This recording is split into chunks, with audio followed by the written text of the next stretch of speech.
Hey folks, Richard Tubb here with a very special bonusode of Tubb Talk, the podcast for IT consultants. We are at Channel Live, a big ICT event in Birmingham in the UK. My hometown, my original stomping grounds when I ran my MSP business back here. And so it's really good to catch up with old friends, new friends. And I'm joined today by somebody who has become a good friend over the past few years and has got a really interesting story, Thomas Welton. Tom. So Tom is, you're a solutions engineer, I guess, or are you? Currently, at the moment, yeah, that's the current title, yeah. PAX 8. And the reason I say you've got a very interesting story, Tom, is obviously PAX 8 here are at the event. We see each other at a number of different events around the world, around the country. You are, as eagle-eared listeners would be able to tell, not a Brit. Not quite. My accent's betrayed me a bit there. I usually go with the joke, it's a Sheffield accent, but then instantly get called out on that when I... So tell us, because you moved over in the very early days of PAX 8, establishing themselves in the UK and Europe, and you were at the forefront. You helped head up that movement. So tell us a little bit more about your story. Yeah, absolutely. This is just one of those incredible moments and opportunities that when that opportunity presents itself, you say yes to it. So going back in time, it was March of 2021, I think, is when the pandemic officially hit and, offices are evacuated, everybody goes home, we close down. Previously, I'd worked at the PAX 8 in the Denver, Colorado office back in the United States. We also, switched our whole business to remote in 48 hours. I remember being very proud of that, being a company of around 500 individuals. Spent a few months locked down and things like that. And around midsummer, a couple gentlemen came down as we kind of had our offices maybe lightly opened and things like that with social distancing that Cole Knuth and Wyatt Clay, kind of two legends at PAX 8, also Americans as well, had some discussions with John Street, our CEO and founder, and said, hey, we don't really know what's going on with this pandemic situation, but I think that we need to expand. I think that what we're doing is really great here in the United States, and I think that we have that opportunity for access across the pond, as it were. And so, including those two individuals, myself, and then another individual, Anthony Tonetti, on our support team, we're kind of the first of the four Americans. And so the tip of the spear, and as cliched as it sounds from kind of like a Hollywood film, it was a one-way flight. We literally booked a one-way flight.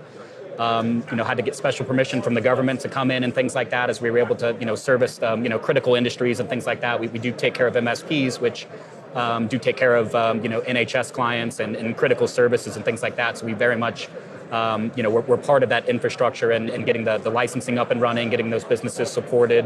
The whole world had to work remote independently. And so we saw things like Microsoft Teams go from maybe a nice to have conversation to a need to have conversation. And we saw Zoom and Teams, do a side-by-side of feature releases to get that out there. And upon landing, we were greeted with a 14-day lockdown and quarantine in the flat. And right smack in the middle of a tier 3. And so even going outside was, more or less frowned upon, unless it was just for a quick walk coming back. But without droning on too much about that, we eventually, were able to, come out of the lockdowns as the UK government, looked at things and said, hey, we want to start, letting people back into the offices and what that's going to look like. We partnered with a rental company in Bristol known as Runway East, and we're able to do one of those kind of sizing up situations, as it were. We had a little trivia night the other night, and we're currently on our 4th office in Bristol. Wow. Going on nearly 4 years, here in the UK, and then greater EMEA as well. And I think I've probably lost count of our brick and mortars across the business here, as we've got a couple here in the UK, Bristol, Farnborough, Derby, and then plenty on the mainland, as it were, in the Baltics, the Nordics, DACH in the German region, as well as Zwolle, Netherlands, being maybe one of our other primary offices. But it's been an incredible experience. I think, realistically, we didn't know what we were signing ourselves up for. It was, more or less meant to be, give us 6 months minimum, come out, maybe get that skeleton crew in place, train somebody to do what you do, and, you can head back to the United States if you wish. Happy to report that all 4 of us stayed for several years. We'll do a little bit of bragging and saying I'm the last of the Americans here. So I am, currently technically the longest deployed American international, to put very specific terms on that. But has been an experience, and I'll maybe just follow up and say that Bristol is home. Everybody knows the various cities. They've all got their own, culture and life. Went out in Birmingham last night, got to explore this beautiful city. The churches and the green grass and everything were just amazing here. But Bristol really struck a chord with me, which is kind of the music scene and the food. As an international person, I actually don't like traveling as much, or at least some of the headaches associated. So having that international airport in Bristol, as opposed to maybe having to go all the way to London Heathrow to fly out if we're just going into the Netherlands, or heading over to Dublin or something like that to see some of our clients, has been a good place to call home. So here I am. And you're a young man, so what was it like to uproot your life in America and take the plunge, go on this adventure to the UK? I mean, as you say, I speak to partners who speak so highly of you all the time. You're sort of internet famous. People know you from videos and things like that. At events, I see people coming up and they recognize you and to say hello to you and things. So you've made a life here, but what did it feel like when that opportunity came up and you thought, were there any fears that, I'm going to uproot my life and go to the other sides of the world? Yeah, absolutely. There's definitely fears involved with it. I do, yeah. I'm joking around about this with a few of the other Americans that are here, and I was easily transplantable. So yeah, fortunate or unfortunate enough to not have a significant other at the time. I was still renting and hadn't purchased a house or anything like that. So it really just required me kind of wrapping up my current lease, throwing a few boxes of my keepsakes in my parents' basement. So shout out to them for accepting that. And then just selling my car was all it took, and quite literally a backpack and one travel suitcase on an airplane, and kind of launching into that one-way trip is something that a lot of people maybe never get that opportunity, and they romanticize certain things about it as well, where it sounds great, but kind of pushing out in that one way, and I really think that transition into what I do today and for work, and essentially restarting the startup culture again, where there is less than double digits of Pax8 employees on the international scale. That's why I said currently a solution engineer. I've worn many hats on that, and the ability to look at our vendors and our line card, and for the first couple of months to a year, when we would add certain things, get those agreements in place to be able to sell locally here to the UK and the rest of Europe. I would just have to learn a new product, dive right into it, figure it out, break it, talk to their engineers, get some feedback on it. That really kind of drove a passion for security on my end, to maybe talk about some of my credentials that did help with that imposter syndrome that I think people do get. That's what I'm not from a technology background originally. I did come from hotels and hospitality. I never knew that. Wow. A little bit of customer service. I was up in Breckenridge, Colorado, because I liked snowboarding. I wanted to be a ski bum, and the best place to do that is live in the resort itself. And so I worked in hotels for a bit. Wanted to do technology. I thought that meant coding and scripting and Python, and very quickly got overwhelmed with that. But fortunate enough to find Pax8 in kind of their early days as a provisioning specialist. So really just putting that license in place, solving maybe some of the issues when things get tangled up in the API, as I like to diplomatically say about certain issues, and then really the imposter syndrome wasn't just Pax8 telling me, hey, you're doing a great job, you're doing this, and we think you're good. Getting that third party certification, I think, was really important to me in breaking that imposter syndrome. And so I chased down a lot of Microsoft certifications very heavily. I am a Microsoft Enterprise Admin expert, and so that requires a whole bunch of different tests you have to take to go do that. It's quite a heavy lift, actually. Heavy lift to get into that. Got a Power Platform in that one as well. And then the one that really kind of kicked my butt a little bit was the CompTIA Security Plus. That was the gut check. That was the proof that I needed. You're always nervous when you're taking these tests. It's COVID, so it's digitally proctored, where if you have a coffee cup or something written on the whiteboard, they'll fail you, and you're nervous enough while taking the test. But when you're able to click submit and then kind of get that instant feedback of congratulations, you've passed the test. Something I studied for 3 or 4 months relentlessly, and memorizing port numbers and things like that. Quite literally 40 different random ports and things, of course we can look up on a whim, but learning that security kind of baseline in a very vendor agnostic way. So shout out to CompTIA for offering those vendor agnostic technology type certifications. That gave me all the confidence I've needed, and I love the field events. We're out here today. We saw each other a week or two ago, and London at the Excel event, and this is the channel. My day-to-day might be behind a computer with a virtual event or something, but this is where the channel lives. These are real human beings that we sometimes maybe get into a little bit of a maybe a what's the word I'm looking for there? Kind of a routine or a rhythm on those Yes. day-to-day calls. Yeah. This breaks me out of my comfort zone in a very good way because I get to speak to people that maybe not are perfectly in line with our business model and the way that we transact. So I get to educate them on what we do and where we can fit in, and they tell me their story and their uniqueness and where they were 6 months ago and where they want to be in 6 months. And sometimes that turns into a partnership with Pax8. So here I really get to kind of flex that critical thinking model when speaking to our partners, and ultimately just proving to them that what we do at Pax8 is generally good, and I believe it, and that's why I love this company. And can't believe it's already been 6 years, I guess, to really summarize it. Coming up on 6 years, flew by very, very quickly.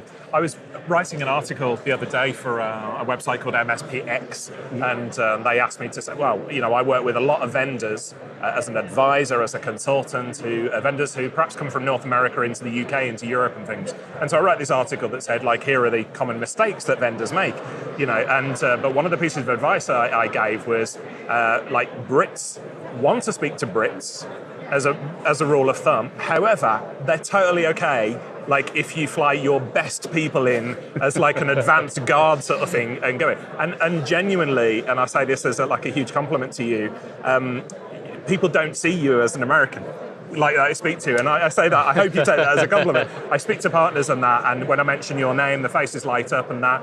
So you are, you've built yourself into British culture, you totally get it, but I think it's clear to listeners as well how much of, I'm not going to say sacrifice, but how much effort you've put in to getting involved in the UK managed service provider scene, getting out to these events, meeting people, but also the work that goes on behind the scenes. So, I mean, congratulations, mate, on everything, because, I think it's a remarkable story what you've done, and your reputation is speaking for itself within the industry. So, long may it continue. Oh, well. So, I've got to ask, what's next for you at Pax8? So, at the moment, you're a solutions engineer, and we said at the moment. Sure. So, most of your days, I'm right in thinking, are spent speaking to MSPs about how to deploy the right technology and helping them get that set up. Would that be right?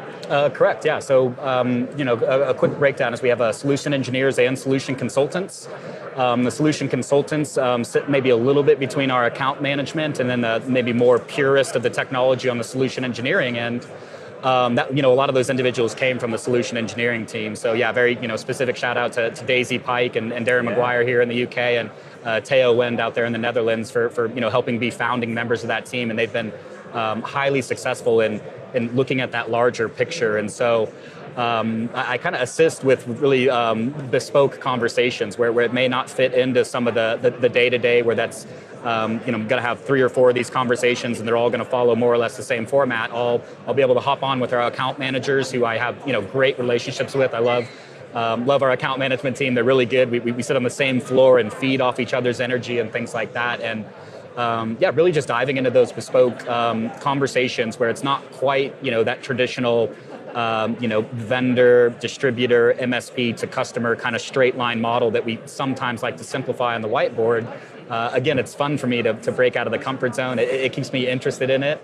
And then, the future is here. And so I have, picked a particular technology, probably comes as no surprise to anybody listening to this, artificial intelligence. That's kind of interesting. Let's talk AI for a minute then. So what is happening? And I don't want the headlines. I want the real world AI. What are MSPs using AI for? What are their clients looking to use AI for at the moment? Sure. So we're seeing that in a number of things, but realistically, all of the MSPs themselves internally or all of their customers as a consumer are leveraging the AI. They're doing it through Snapchat or Instagram or ChatGPT or things like that. And so in the in the business sphere, we do have a couple of vendors that employ AI technology, maybe different than ChatGPT. As I've done a little bit of studying and ramping up certifications, I am currently looking at the AI 900 by Microsoft. It's about the Azure cognitive services that are in place.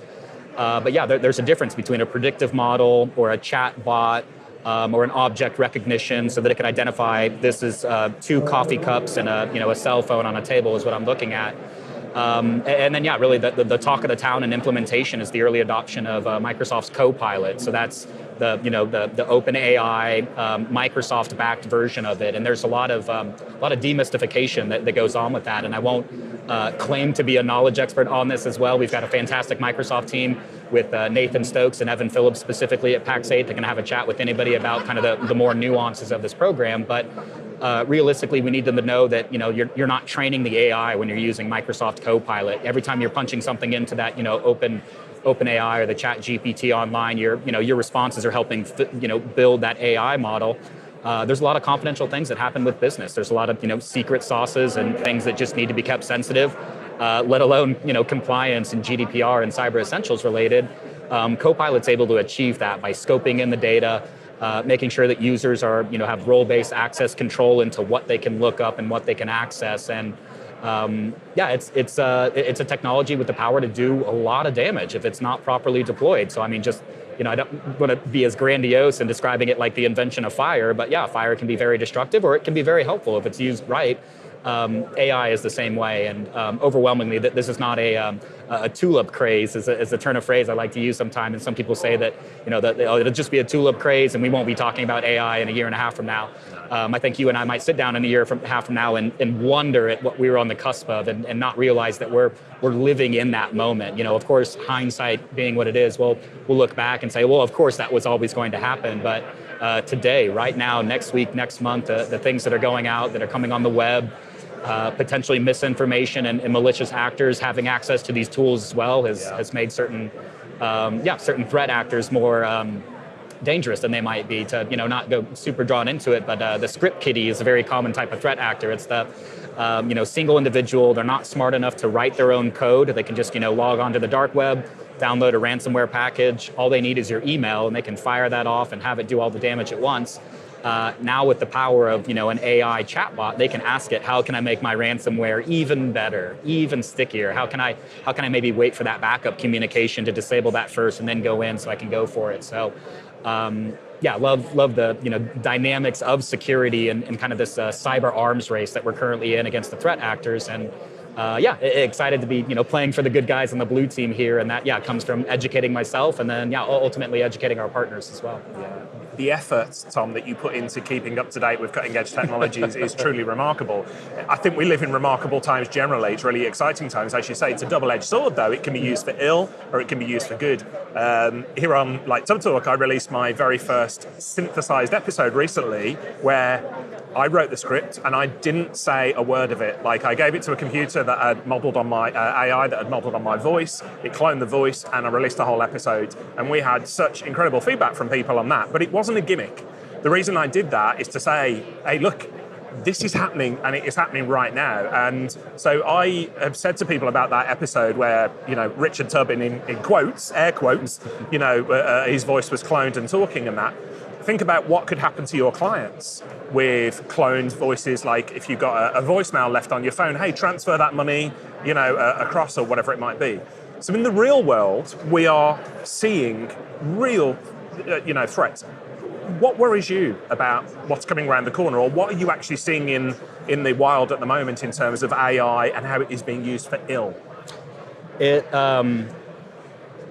being adaptive, and the polymorphic email, the email that's always changing, or the attack that's always changing. Yeah, AI is going to continue to be polymorphic, so it's going to be an arms race. It's going to be a win for a blue team, and maybe a breakthrough in technology on our side and in defense, or maybe recognition of calling out, oh, this email is clearly written by an AI, or this image is clearly been generated by an AI, versus breakthroughs on the red team as well. We have to be prepared for the fact that we may lose a round or two of that. The world, unfortunately, doesn't have strong cybersecurity and a lot of things like infrastructure. And so, we talked about me in the United States, and I know that's a huge fear of the United States government, is that we could potentially take a cyber terror attack on a massive scale by simply sidelining one of our power plants or our water treatment plants. And these systems are often, outdated. Government budgets are, slim enough, so we don't have enough money to maybe pay for some of the updates to security.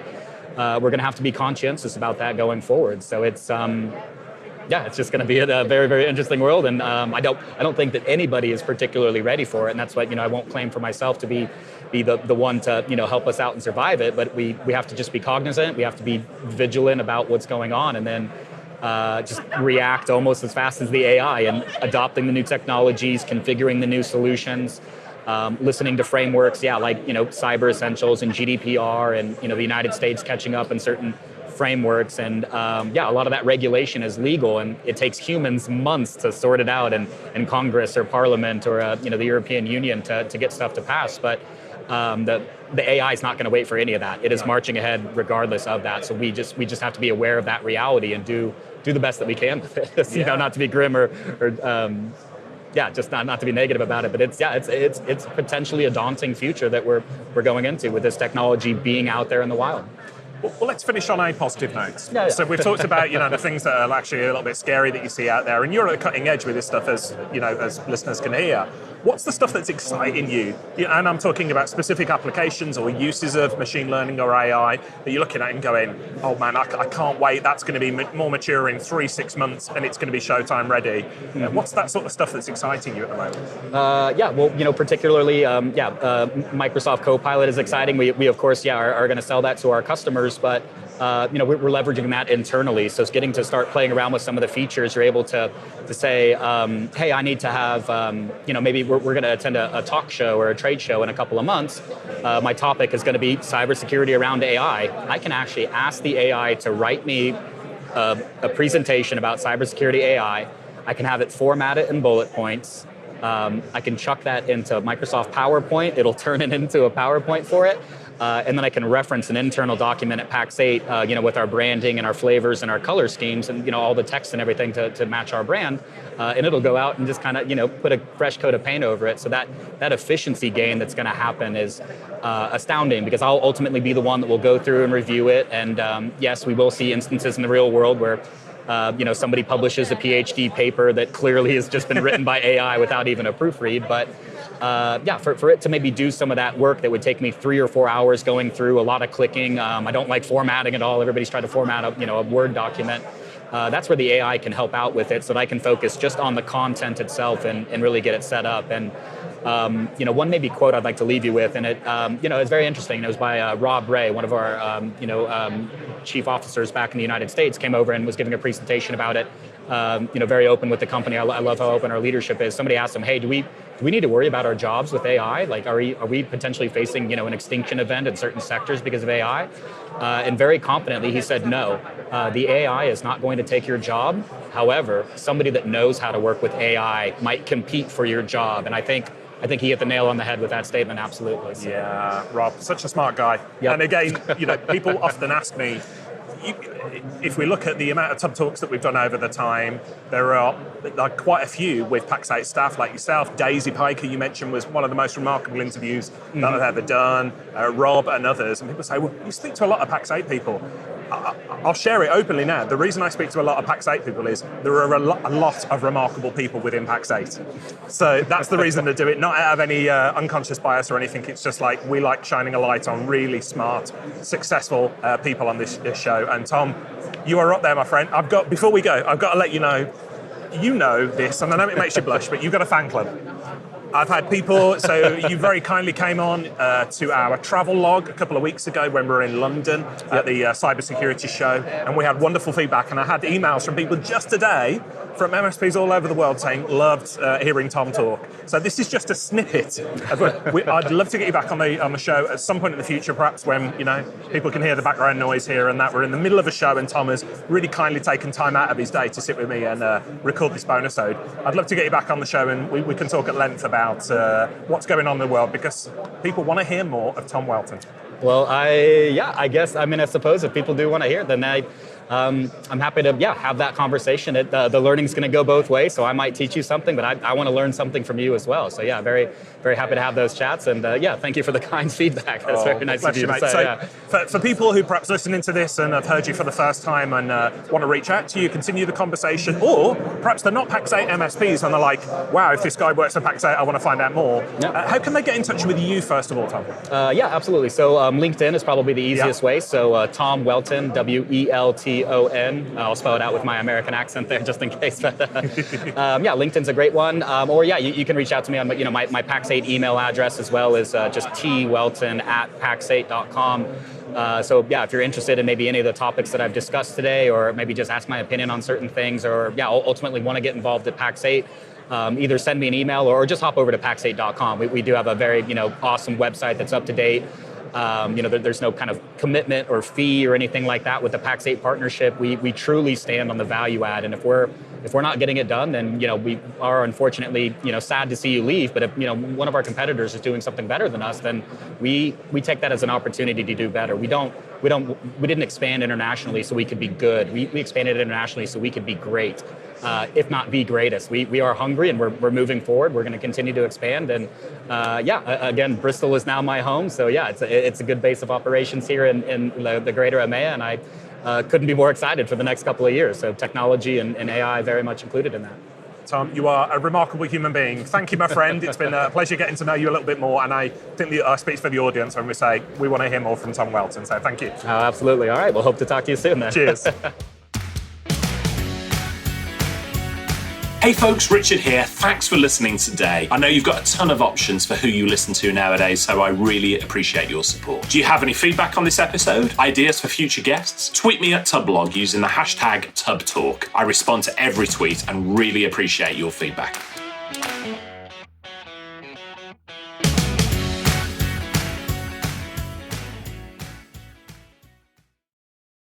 Hey team, this is Richard again. Just one more thing before you take off, and that is MSP Insights. Now, every Tuesday, I share my thoughts on the business of IT with you, the managed service community. Thousands of managed service providers already subscribe to MSP Insights. It's easy to sign up, easy to cancel. MSP Insights is basically a short email from me every Tuesday without fail with advice on growing your IT business, plus cool resources I've found, discovered, or started exploring that week. It's kind of like my diary of cool things, and often includes articles or books I've read, tools I've discovered, and events I think you'd be interested in, often sent to me by my friends and Tub Talk podcast guests. So, if that sounds fun, a short tiny bite of MSP goodness every Tuesday, and you'd like to try it out, just go to go.tub.co/Tuesday. That's go.tub.co/Tuesday. Drop in your email and you'll get the very next one. Thanks for listening.